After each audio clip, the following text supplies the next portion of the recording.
hampir tergoda sama manajer aku sendiri. Di tempat kerja. Iya betul, di tempat kerja aku. Jadi ceritanya gini Kak, aku kan di situ waktu tahun lalu kalau nggak salah ya, itu aku kerja di restoran terkenal, itu restoran Indonesia, itu sebut aja restorannya R. Nah, setelah aku lagi masa-masa training di situ, aku tuh sama dia kayak ya udah gitu, kayak biasa aja awalnya, kayak sebatas karyawan dan seorang manajer. Ngobrol pun enggak. Nah, pas OJT aku akhirnya lulus tes OJT itu, akhirnya aku langsung bekerja kebesokan harinya. Nah, setelah itu kayak si manajernya ini kayak udah mulai nanya kayak, rumahnya di mana Neng? Dia bilang gitu. Aku kayak mungkin cuman nanya kayak gini doang. Formalitas aja lah ya. Iya, basa-basi aja gitu kan. Aku bilang aja, oh rumah aku di sini di daerah Jakarta Selatan, aku bilang gitu. Kesini naik apa? Dia bilang gitu, naik motor biasa lah. Oh kapan-kapan kalau ada waktu kita nongkrong. Oh boleh Pak, boleh. Aku bilang kayak gitu aja, karena kan emang cuma sebatas nongkrong doang kan. Nah itu kayaknya jeda 1 minggu kita nggak ngobrol. Abis itu dia tuh kayak langsung berani banget. Beraninya tuh kayak langsung nyentuh pinggang aku. Iya, nyentuh tuh dipukul apa dipegang gitu? Nyolek kayak digini-giniin gitu loh, kayak digeli-geliin gitu pinggang akunya. Nah setelah itu tuh aku kayak, ih Pak apaan sih? Aku bilang gitu, enggak bercanda doang kok gue, dia bilang gitu. Aku di situ masuk shift malam terus. Shift malam, kasir malam. Jadi kan otomatis kayak bagian keuangan, adminnya gitu kan pasti aku yang endingnya kan, yang closingin ya. Nah itu posisi dia tuh kayak ada aja alasannya buat nyuruh aku tuh ke ruangan dia. Kayak bantuin gue ini yuk, bantuin gue apa sih namanya, tuker uang sama ngitung-ngitungin uang, dia bilang gitu. Oh iya, aku bilang gitu. Terus udah aku bantuin tuh, dia tuh kayak nyari-nyari alasan. Kan dia di bangku, aku di bawah, namanya aku karyawan kan, jadi aku duduk aja di bawah gitu.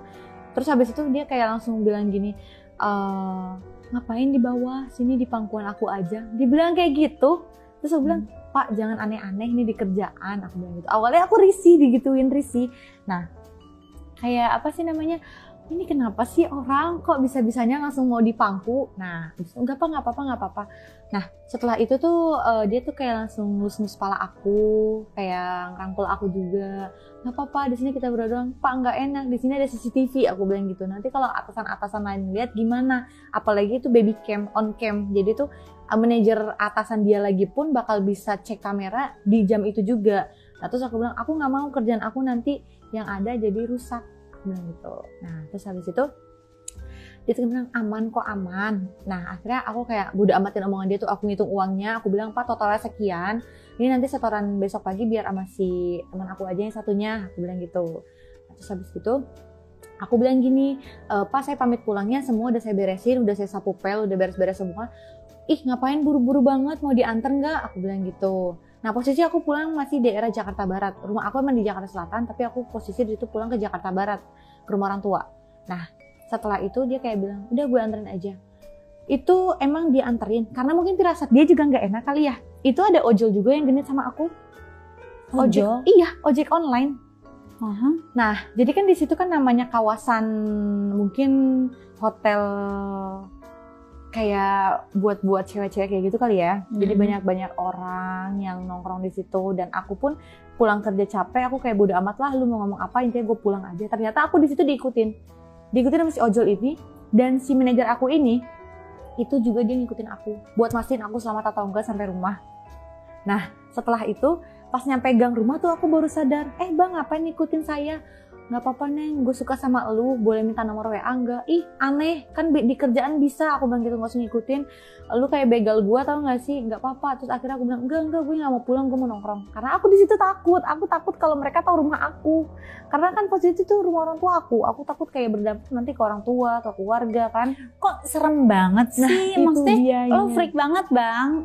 Iya kan, kayak di kerjaan kan bisa gitu kan, apalagi dia ngojeknya tuh di situ, di daerah kerjaan aku. Iya, pura-pura makan kayak beli gitu kayak kan. pura-pura nanya kayak Neng nomor ini gimana, kan makan kan bisa nggak usah kayak ngikutin aku gitu kan. Jadi kan aku kayak punya trauma tersendiri sama ojol. Sampai sekarang aku nggak mau naik ojol, gara-gara itu.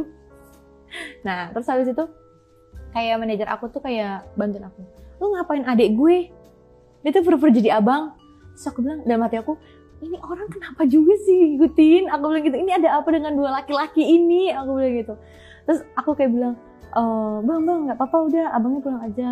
Pak, makasih Pak udah nolongin saya, mungkin kalau nggak ada bapak saya dia papain. Aku bilang gitu. Saya juga berterima kasih kan, tapi bapak pulang aja nggak apa-apa, yakin aman. Bayangin itu manajer rumahnya di Bekasi dari ke Jakarta Barat, terus balik lagi dari Jakarta Barat daerah Mangga Besar tuh. Nah kerjaan aku di Mangga Besar, terus ke Jakarta Barat daerah perbatasan Tangerang, terus dia pulang ke Bekasi. Betapa jauhnya itu, dia effort banget buat ngikutin aku. Nah, dia naik motor apa naik motor? Ya ampun. Itu saking effortnya. Dan di situ aku belum tahu kalau dia udah punya istri, belum tahu. Belum tahu. Belum tahu karena teman-teman kerja pun gak ada bahas dia punya istri. Kayak cuman bahas kerjaan kan, namanya juga di kerjaan. Nah setelah itu kebesokannya tuh selang 2 hari dia tuh kayak bilang, kayak aku lagi break, terus itu posisi malam juga, lagi break sendirian jam 7 malam. Terus dia kayak bilang, kapan-kapan ada waktu nggak? Jangan cuekin aku kayak gini terus dong, aku tuh udah berusaha mepet kamu loh. Dia bilang gitu, aku nggak suka kalau kamu tuh deket kru-kru yang lain, kamu tuh harus deket sama aku. Dia bilang gitu. Aku bilang, kenapa? Emang karyawan yang lain kenapa? Kan ya karyawan yang lain juga pada ngajak ngobrol, ngopi, di sini aja. Aku bilang gitu, kalau di luar kerjaan ya nggak usah. Aku bilang gitu, tapi aku suka sama kamu. Dia bilang gitu, ya aku nggak suka. Aku bilang gitu. Terus dia kayak bilang, emang nggak, looks-nya nggak menarik atau gimana? Kalau nggak suka, aku kalau nggak suka sama cowok maupun dia ganteng, aku nggak mau. Kalau nggak dari hati tuh nggak gimana ya, nggak kayak srek gitu. Mau dia jelek, mau dia miskin, kalau aku suka bakal aku kejar. Tapi ini nggak aku suka. Mau tapi dia oke lah. Tapi ganteng banget, bukan oke lagi. Itu manajer emang ganteng banget. Emang berdasarnya karyawan cewek pun suka sama dia yang lain. Aku enggak. Aku kayak udah tau sifat dia kayak risih. Aneh juga iya, kan. Kayak lu so ganteng banget sih, kalau mentang-mentang muka lu ganteng jadi lu bisa seenaknya gitu deket-deket cewek. Awalnya aku berpikir gitu. Nah setelah itu dia berusaha terus tuh deketin aku kayak aku tuh, gue coba aja kali ya, ini kayaknya orang bener-bener sayang deh sama gue. Karena prinsip aku tuh lebih baik aku dicintain sama orang daripada aku cinta sama orang. Karena kan kita bakal di treatnya tuh bakal bener-bener kayak queen dong. Iya, treat like a queen. Nah setelah itu tuh dia kayak langsung kayak udah aku kasih kesempatan, ya udah kalau emang lu sayang sama gue, kita jalanin aja tanpa hubungan. Awalnya tanpa hubungan. Sama nih manajer? Iya, lo okein? Iya aku okein, karena kan aku nggak tahu dia udah punya istri. Kan aku ngiranya dia masih single, karena emang nggak ada muka-muka orang udah nikah, nggak ada muka-muka orang udah punya anak, nggak ada. Karena aku mungkin dia single kali ya udahlah nggak apa-apa. Lagi juga kan teman-teman kerja nggak ada yang bilang dia udah punya bini atau apa. Karena emang aku tuh yakin mungkin di sini pada single. Ada beberapa yang udah ngaku, ada beberapa yang belum tahu aku identitasnya. Nah si manajer ini aku belum tahu identitasnya. Nah akhirnya di situ kita selalu bener-bener satu shift mulu. Jadi si manajer atasnya dia nih namanya store manager lah. Store manager tuh atasnya dia. Itu tuh dia ngasih jadwal aku tuh nggak tahu kenapa di malam terus. Terus habis itu si manajer ini nih kayak kesenangan gitu terus sama aku. Terus kayak setiap malam nih kita nongkrong, awalnya bener nongkrong. Tapi kok setelah 1 bulan kenal dia lama-lama kayak mau anterin aku sebentar nggak? Aku bilang kemana? Nah aku percaya aja di situ. Terus dia kayak bilang ini apa sih teman aku di hotel, barang aku tinggalan di hotel, dia alasan kayak gitu. Nah aku bilang oke, aku okein karena aku bilang karena aku tuh pikir cuma ambil barang doang, nggak bakal lebih kali ya. Terus aku bilang gitu. Terus abis itu kayak dia, aku nunggu di parkiran nih, udah aku tunggu sini aja ya, kamu naik aja. Enggak, kamu harus ikut, dia bilang gitu. Nanti kalau kelamaan gimana, takut teman aku ngajak nongkrong di kamar atau ngajak ngobrol dulu, nanti kamu kelamaan di parkiran, dia bilang gitu. Namanya cowok ketemu cowok pasti kan ngobrol-ngobrol, dia bilang gitu. Ya juga sih aku mikirnya, ya udahlah, aku udah masih positif di situ. Ya udahlah, pas sudah naik ke kamar, masuk kamar, kok sepi, nggak ada temennya. Kayak ini beneran teman kamu ada gitu. Aku sama nanya, ada sayang, nanti dia datang ke sini. Katanya dia udah di kamar, aku bilang gitu. Nanti kok dia kesini, dia bilang gitu. Jadi tuh kamu bilang tadi dia ada di kamar gimana? Iya ternyata pas aku cek ternyata dia lagi keluar sama pacarnya, di alasannya gitu. Aku bilang kalau tahu gini aku nunggu di parkiran aja. Aku bilang ya udah buruan kamu ambil barang kamu. Aku bilang gitu.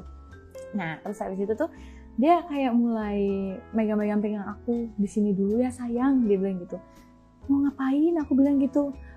Enggak, aku bilang gitu tuh. Terus habis kayak gitu tuh dia kayak bilang gak apa-apa di sini dulu aja. Kamu sayang aku kan? Dia bilang gitu. Karena di situ posisi aku udah mulai sayang juga sama dia. Aku bilang aku sayang, kenapa emang?